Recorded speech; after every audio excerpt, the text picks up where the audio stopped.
Hi everybody, I'm Bill Sanders and this is Watch Outside, the art and science of watch collection. Today is a little different. I've been on a trip. It's gone for about 20 days and just got back, and I tried to have everything ready to fill in the time I was gone with videos and so forth, and obviously I didn't quite make it.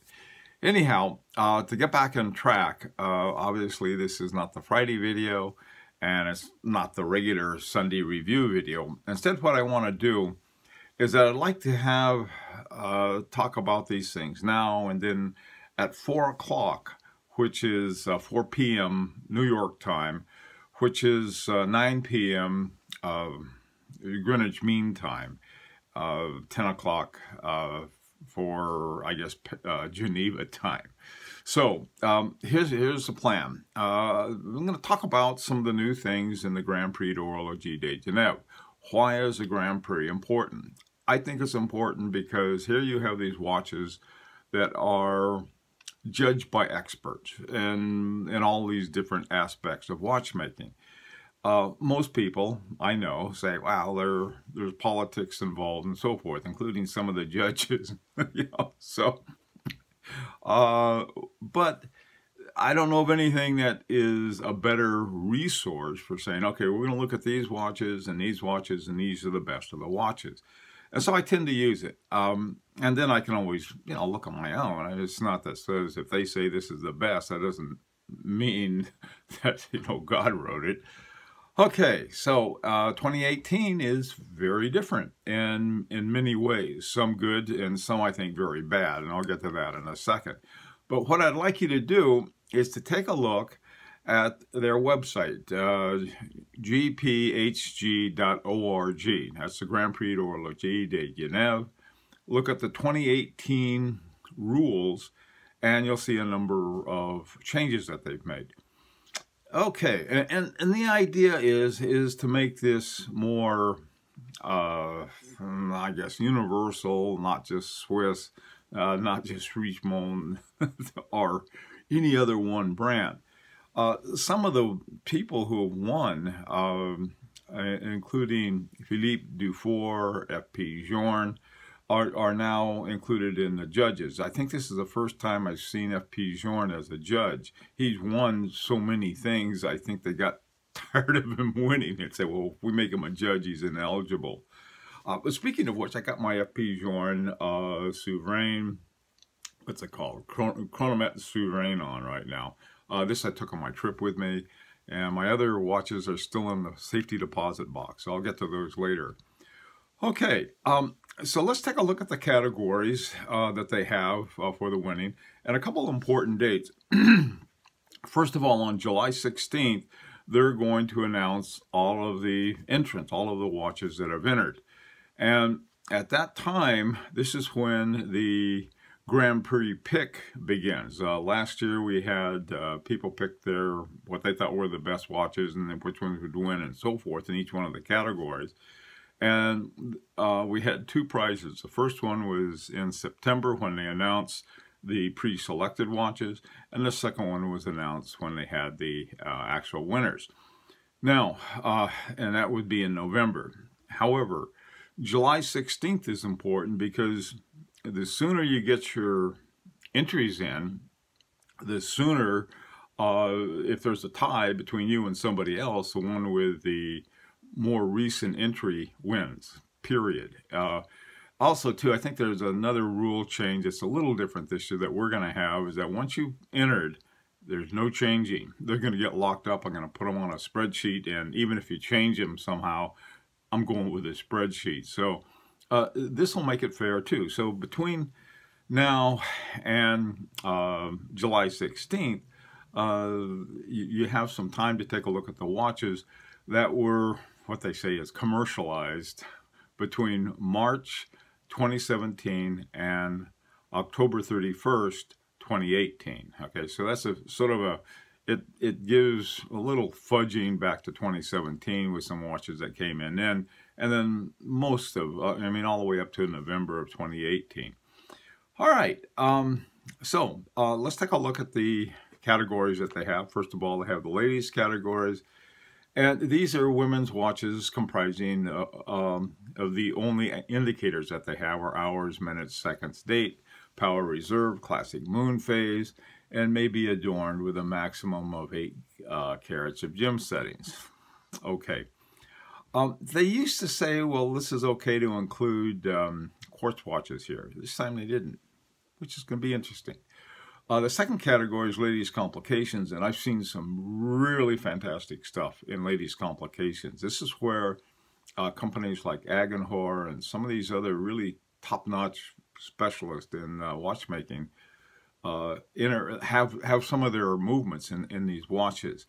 Okay, now these are remarkable in terms of what they call mechanical creativity and complexity, featuring all kinds of horological complications and so forth. Annual calendar, perpetual calendar, equation of time, moon phase, and so forth.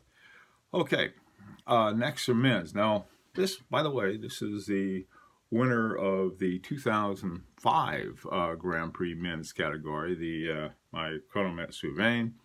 And I'm trying to think of some other ones. Well, I can't right now because that's the only one I have. Now these are this is one of my favorite, and it's very competitive. A lot of watch companies want to have this one, and these are sort of a limited number of complications. This has hours, minutes, seconds, date, power reserve, classic moon phase, and then they can be adorned by 5 carats of gem settings. The men's complications is another very important one. These are remarkable in terms of mechanical creativity and complexity, all kinds of horological complications, and so forth. Now, what they have also too is that they used to have travel time and world time. What they've done, and again, don't ask me, I won't even try to justify why they now say, okay, all of these go into men's complication. So if somebody's got a really cool world time, it goes into the same category as everything else that has a complication. Okay, that's what they decided, so that's what they're doing. Chronograph. This is watches comprising at least one chronograph indication. I sort of like this one. It's just sort of like chronographs can get really complex, but additional indicators and or complications are admissible. Okay, now the next one is chronometry. Now this used to be under tourbillon and something else. Now what this is another, I think, important category, chronometry, because they're looking for things that will make the watch more precise. Okay, the tourbillon is one. The what's it called? The remontoire, the galette. Anything that's going to make the watch a better timekeeping watch. This one has, for example, this wasn't a complication, but it has these double barrels, and it only uses from 20% to 80%. And the double barrels are sort of keep, I think, put in about 40 hours. And in order to just use the first and last, I guess, well, cut out the first and last 20% of the power, it gives it a more constant speed. So that's the idea of chronometry. I like that. Okay, next is mechanical exception. This is for some kind of innovative or sophisticated display and automation. I think it's Jacques Droz used to have all these animations and automations and so forth. They also had some, not well, yeah, I guess him too. Jacques Droz had some, they're fairly erotic ones also. That would be funny if one of those won. Okay, the next group. Now this is a very popular group too. Is sports watches, and what they did with this, a lot of times you'll find some of your lower price, something that we all can afford, so is in this sports watch. A couple of years ago, the Eberhardt, what was it, Scasograph 300, I think, won. Now it had an ETA movement in it. It was a souped up ETA, but it was at affordable. It was around $2,000, something like that. So in the sports watch, now what they did, this is a sports watch, function, material, and design are suited to physical activities. Okay, they included smart watches. Now, smart watches are basically little computers on your wrist. So I don't know why they did that, and I don't like it. All right, I'll get your opinion of that too. You can say, well, I think it's a good idea. It's about time. Okay, I would disagree. Jewelry. These watches demonstrating exceptional mastery of the art of jewelry and gym setting also. This is basically something that's a pretty watch, okay, with lots of jewelry. Artistic crafts. Now, the artistic crafts are a little different because they have some really neat things they do with enameling and other kinds of crafts that really make a watch look cool. Engraving, guilloche, lacquering, engine turning, skeleton working. I don't like skeleton watches, but that's me. Okay, there's some other kinds. These come under artistic crafts. Now, the petite aiguille used to be for watches under 8,000 Swiss francs. Well, they changed that. Now the petite aiguille is between 4,000 Swiss francs and 10,000 Swiss francs, which just really encompasses a whole lot of high horology that is sort of within some people's dream, at least their dream target range of what they can afford. Again, they added smartwatches. What are they thinking? This is about mechanical watches. My God, you get a smartwatch that's going to tell you wins the World Cup or something. This is against the mechanical ones. Again, drives me crazy. I'd like to see your opinion and say, nah, well, it's about time. Okay. All right. Now, what they have, here's another new category. It's called a challenge category. And these are watches under 4,000 Swiss francs. Great. This is fantastic. Helps out the little guy. But then they added smart watches.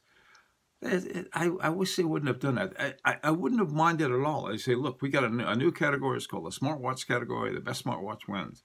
Or you can even have them tiered by price for smart. Well, why do they add smart watches to the petite aiguille, or this new category called challenge and sports? I mean, it's sort of like, you know, putting a pro football player in an amateur league. They just, the stuff that you can do with that. Anyway, well, that's enough of that.